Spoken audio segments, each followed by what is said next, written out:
All right. I want to wish you a happy Sunday evening again. Hopefully, you're getting ready to wind down and have some family time. This is part two of our political Sunday. I have here with me a brother, a gentleman who in person, we all are, but I'm personally excited to hear about. That's Mr. Alomar Davenport. How are you doing, sir? I'm doing well, thank you. And today we're going to talk to Mr. Davenport and some things he'd like to drive home politically. I know you guys, a lot of people are inquiring around the neighborhood, around the city rather, who this man was. And, we want to scratch the itch we have to rally behind this man. So if you don't mind, sir, just kind of give us an introduction who you are and, what you plan to do and help Sure, us. sure. My name is Alomar Davenport, running for Fourth Ward City Council. I am a Mansfield native, grew up in the Northwood Inn, across the street from Johns Park. Did go away for college, went to New York City.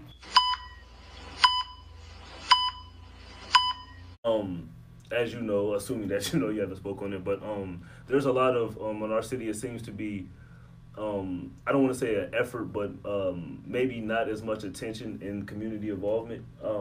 It's kind of just our ignorance has been maybe used against us, and there's a lot of things that we could change and maybe don't have the know-how, and it seems like people in higher up don't have a concern in trying to redirect their brains. Number one, do you see it that way? And if so, how do you plan to change that? Sure. A big initiative of mine is to create community involvement. What I like to say is reclaim a collective voice. Within government, there is one saying that is that is true to form, and that is the squeaky wheel gets the oil.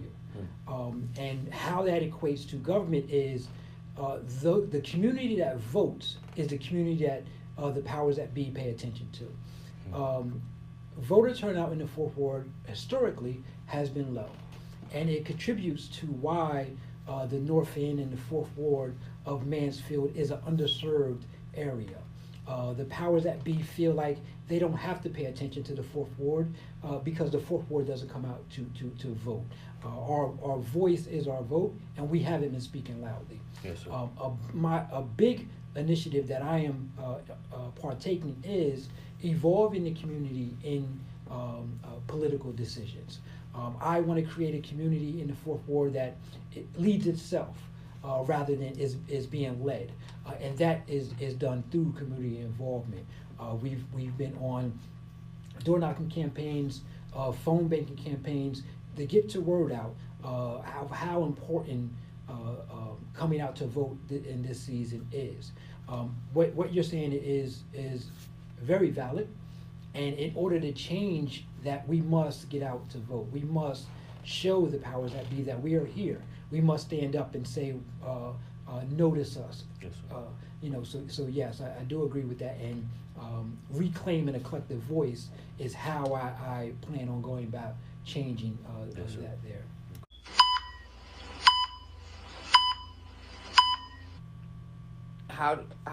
So when you talk about like the bad season and things like that, how do you plan on doing that? I feel like a lot of the times that we place these bad narratives on, particularly in the North, it's always, to me, it just seems like it's always the North End, but no one's coming in and really trying to change it. So you're trying to change the narrative of there's other people, and that's what I'm hearing, and correct me if I'm wrong, I'm hearing you saying that there's other people beyond those bad seeds, but how do we redirect the minds of those bad seeds? What are we going to implement in the North to make me want to do this rather than be a bad seed? Right. Now, the current narrative is one that has existed since I was a kid, before I was a kid. It's been ingrained into Mansfield that the North End is that way. So it will not be something that will happen overnight. It is not something that we can snap our fingers and people will say, oh, the North End is an okay place. It starts with one, community engagement. It starts with interviews like this, people like you who are speaking to positive people and are getting a different story out. A mind state is simply that, a mind state. And it doesn't, once one is inbred, it doesn't automatically change, but what you have to do is you have to continue saying this is not a negative area. This is a area of hardworking people who are simply looking to go about their day, and it has to be a continuous conversation. I will, when I have this opportunity, will continue to speak about it, and I can't put a finite date on when it will change. But what I can say is there are many people within the community who feel this way. And I will continue to engage those people to continue speaking about it. And as we speak about it, over time, people will begin to realize that I can walk through the North End. People will remember that they have walked through the North End and nothing has ever happened to them. And at that point, it will be an organic change. It's not something that can be, there's no magic pill. It will be an organic. The community continue to say, continue, and eventually people will realize what the North End really is, and that is a side of town where hardworking people work to raise their kids and go about their day.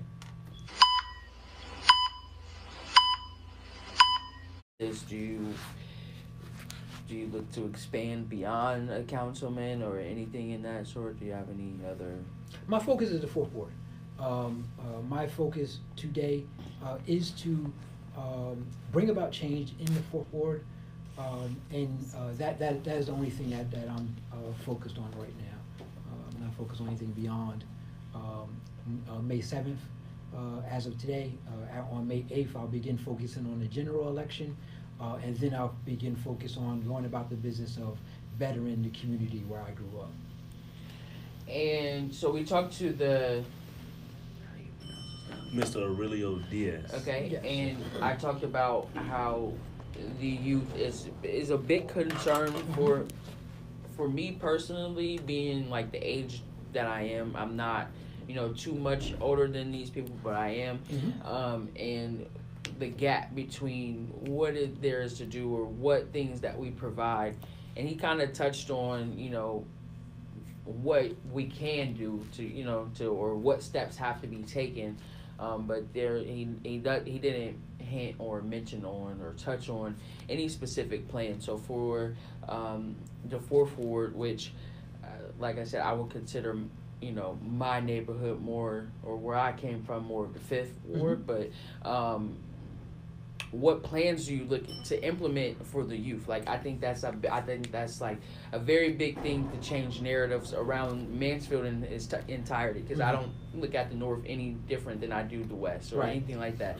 So what are we looking to implement for the youth to take to make the conversation different? What can we do what changes are you looking to make within the Fourth Ward for the youth, Right. where I feel safe for my kids being, et cetera, that type of thing. Right, and that's a big thing, is providing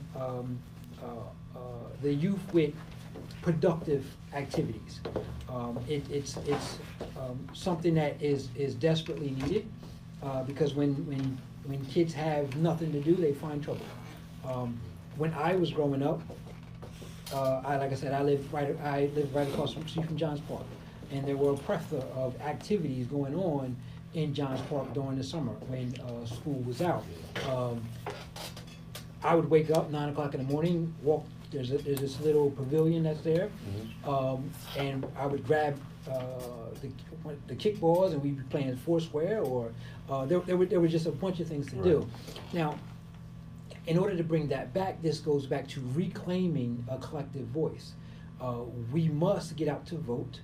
We must show the powers that be that we are here and we deserve to be looked at. Part of our being underserved is a lot of resources are being allocated to different parts of Mansfield instead of the Fourth Ward. We have to bring those resources back into the Fourth Ward in order to provide those services for the kids. But first things first, and that is we must reclaim a collective voice and remind the powers that be that we are here in order to bring those resources back. But there are plans in the works. I spoke about the movie in the park. There is a skate park that is in the works. There are a few things that are in the works, but for me or any councilman to be able to go to our financial director and the rest of council and say, this is what I need. They need to know that the community is behind it.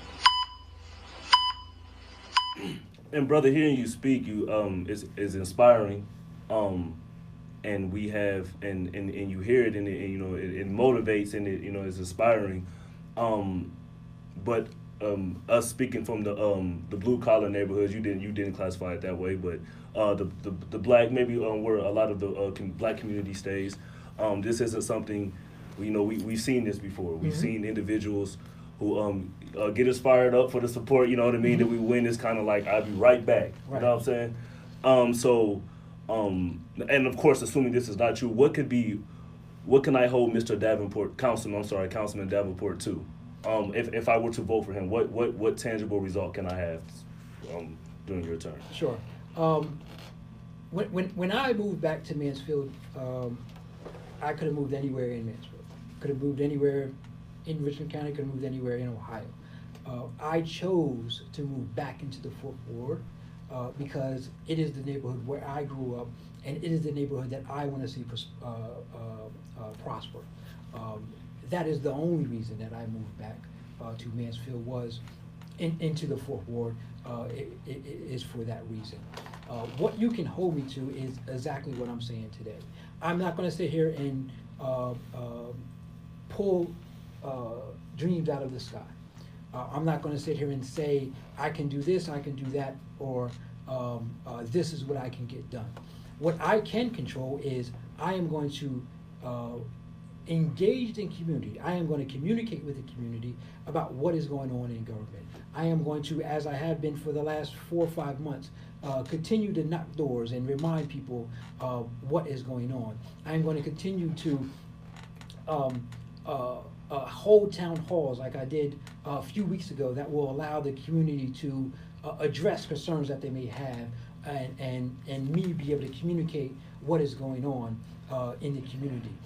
What I can say I will do is begin to talk about, as you call blue collar, I will begin to talk about other aspects of the Fourth Ward that historically has not had the light of day, and that is those hardworking people. That is those people who are there simply to raise their kids and go back to work.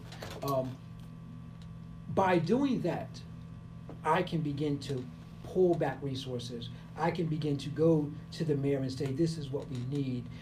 But for me to say here, I'm not someone who's going to make a promise and then next year have to say, well, I don't know about that promise. I much prefer to say, I'm not sure what I can do. But what I do know is that I can engage the community. What I do know is that this is a community that I care about. This is a community where I grew up, and this is a community where I want to see prosper. And with that mindset, I'm going to do what is necessary, the steps necessary to begin that process of bringing about change. You're asking me for something tangible, I can't give you that. As a city councilman, a lot of my powers are limited. I have heard like people on King Street, Burn Street, talk about they want speed bumps because people come around that bend doing 60, 70 miles an hour, and they're fearful of their children. In order to get the resources to do that, I need the community to stand behind me and say, we need these speed bumps. I've heard people over in the Roland area say that a lot of the lights are out. So when it gets dark, it's dark, pitch black type of thing. But in order to do that, I need the community to say, we stand with Alomar Davenport, we need these lights out. So we have a responsibility as voters, as you do in the representation of our ideals. Correct. I am one person. There's not much one man can do, but as a group, there's many things that we can do, and that is my main focus, is to galvanize the community to move as one, to become a a community that screams loudly that we are here. Yes, sir. Yes, sir. So what access do you give people for that type of thing? So you said you had like town hall meetings and things like that, and I have Facebook, and I'm very active on Facebook, and I didn't know anything about that. Mm-hmm. So how do you plan on rallying the people outside of door knocking? Because I'm sure you miss a lot of people, Mm-hmm. That type of thing. So Sure. what access, or how are you going to get them to know what's going on outside of maybe just Facebook? Because again, I didn't. Mm-hmm. Yeah. So social media is big now. I do have a Facebook page, and I communicate a lot of these things through Facebook, and through other mediums. Word of mouth is a big thing. Every meeting that I leave, I ask people to speak about this with your neighbor. So that's a big thing. But it's really about being vigilant, just pounding the pavement, pounding social media, pounding the newspapers, coming to programs like this and speaking to people, and trying to get the word out. Like you said, you missed. You and I are not Facebook friends, but we will be after this. Absolutely. You will receive those communications, and we will hope that you are involved, and you'll say, well, the community needs to hear this. Let me share this. Or you'll, so it's not just me. It is the community that is responsible for letting their neighbor know what's going on, and letting their person across the street know what's going on. But on me, it is just about being vigilant and getting the word out as in many platforms as possible. Well, Mr. I'm sorry. Well, for individuals like me who are riled up and ready to support this brother, as representation of us, where can we find you? Or where can we find you? How can we support and things of that nature? Sure. So my Facebook is Alomar Davenport, Alomar Davenport, Davenport. I am the only Alomar Davenport in this area. So if you Google me, you will everything will pop up. Just Google Alomar Davenport. You don't even have to put Mansfield in, just Alomar Davenport, and everything pops up. I do have it's Alomar for 4th Ward is my political page. Okay. The website is still under construction. Will be up in the next couple of days. But stay tuned to my Facebook page, and you'll know when that is up. Yes, sir. And All right. Well, that concludes it. Thank you for stopping by, sir. I appreciate you guys having me. So.